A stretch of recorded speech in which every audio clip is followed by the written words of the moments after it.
You know what? I'm in the studio too long. I think it's time to step out and make a little different type of video for you guys.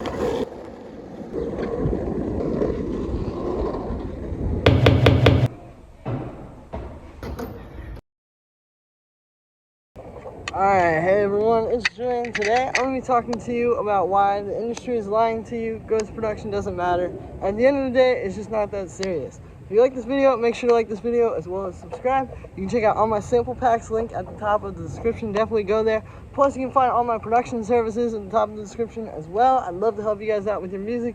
Thanks for the support, guys, and let's dive in. Alright, so the first reason why this stuff doesn't matter is, to put it simply, it's not that serious, bro. Now, a lot of you guys might hear that and be a bit offended, but it's like, man, at the end of the day, like, we're just putting together sounds, you know? This is just like bleeps and bloops. Like, it's really not that serious, man. People treat this thing, this production and techno, like it's some religion and you have to follow it this exact way that these pioneers or these people laid out. And it's just not true, man. Like, it's just not that serious, bro. Like, that's it at the end of the day, you know? And it's like, it really starts to go into, like, you know, if you have the time, or the luxury of time, I should say, to even worry about what another person is doing with their music career, sounds like your life is going pretty well, you know what I'm saying? Like, I mean, there's people that just don't have time to produce stuff, and they have to get it out, you know? They got kids waiting on that money. They got family they got to support. They got all that. And you're going to go and tell that person, oh my God, like, it's so wrong that you got somebody to help you with the bass line on your track. It's just like such a limited perspective in my mind. And again, that's why I say it's not that serious, bro. It just is not, you know? People got a lot of reasons why they use ghost production, and it's not always just because they're lazy culture vultures that want to, you know, destroy the sanctity of this game, man. There's reasons why people got to do that, you know? And that kind of goes into my next point a little bit, which is that the love of making music, the act of making music, that chase of getting your track right, engineering everything, is a very different thing from the music industry, you know? And that's where the ghost production thing really stops mattering for me. Is like, again, like I was saying before, you know, a lot of us have the luxury to sit there and synthesize a sound from scratch and spend a whole day on one bass line and do all this. But it's like, man, imagine you're one of these artists that's touring and you need that money. And, you know, you need to feed your mom and your kids. And you got another baby on the way, man. Like, you can't just say, oh, that person shouldn't use ghost production. Like, they have to get those records out. That's the music business, man. They call it the music business for a reason. And I think we live in a time where you can either very much play into that music business, right? Or you could kind of be outside of it due to this renaissance of synths and gear and the ability to just make music at home.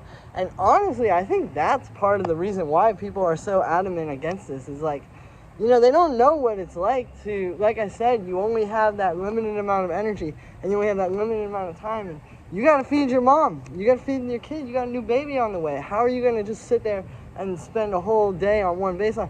And how are you going to tell that person, oh, it's so wrong to, you know, get someone to help you with your bass line or use a preset or something? It's like, man, feed your family first, you know? If this is how you're doing that, sometimes these services are the only way you can get that done. And this plays into my next point too, which is, you know, we as fans of this music, I consider myself in that, as a maker of it and as a fan, we push these artists to keep releasing and keep going and going. Especially nowadays, of course, with the shorter attention spans, with everything being the way it is with TikTok and all that, and, you know, your record only lasts for 2 weeks and all that kind of stuff. So it's like, you know, if anything, the people that are complaining about ghost production oftentimes are the same ones that are like, man, I need that guy to release some new music. I need it. And then, yeah, what do you think the artist is going to do? It's like, bro, this is the only way that I can feed this machine. And if you can't feed the machine, if you do want to take your time and, you know, maybe drop something every few months or drop 2 records a year, yeah, good luck, you know, making a living off of this. And again, that goes back to what I was saying before. You can't tell somebody that has to feed their family off of this, like, no, it's wrong that you got someone to help you with your track, man. Like, let them do it. And even if you just want to do that for fun, just because you want to make the best thing, you know, again, this is the game that we're playing, guys. I'm telling you, the music business has to be part of it. There's music, but there's also business in there.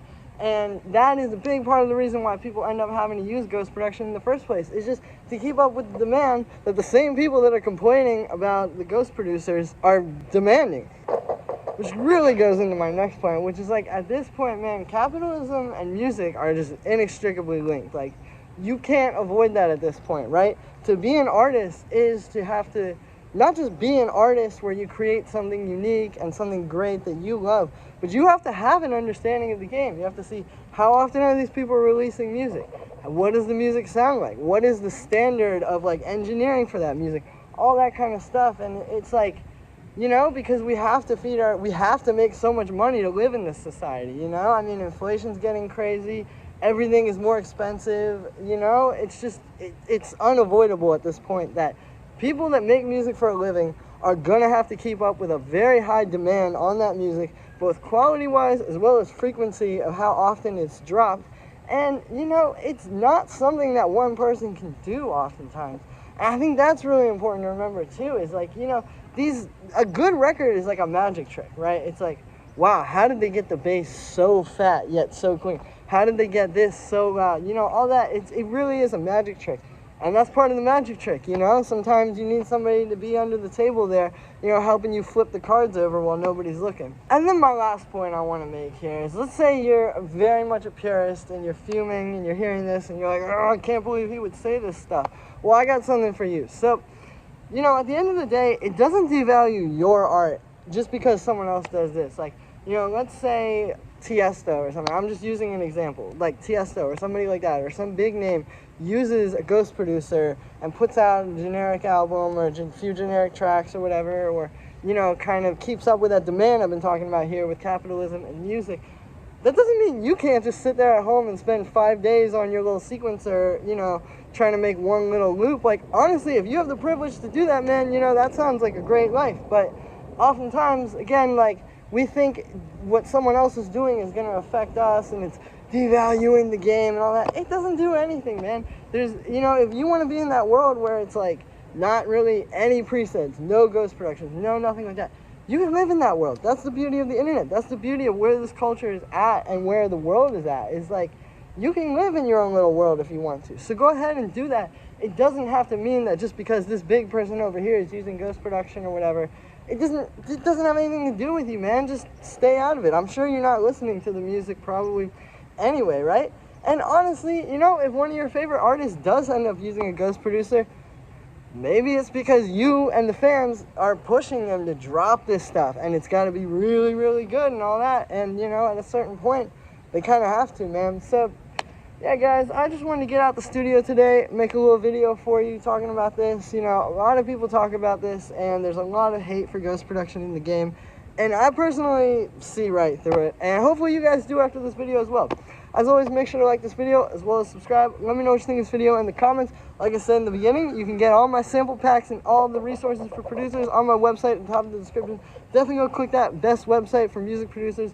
It's got all the best templates on the market. I promise you, I put a lot of work into these. So go ahead and check it all out. You can also check out my ghost production, track finishing, and lessons. Links at the top of the description for that. Check out this beautiful view, guys. Peace.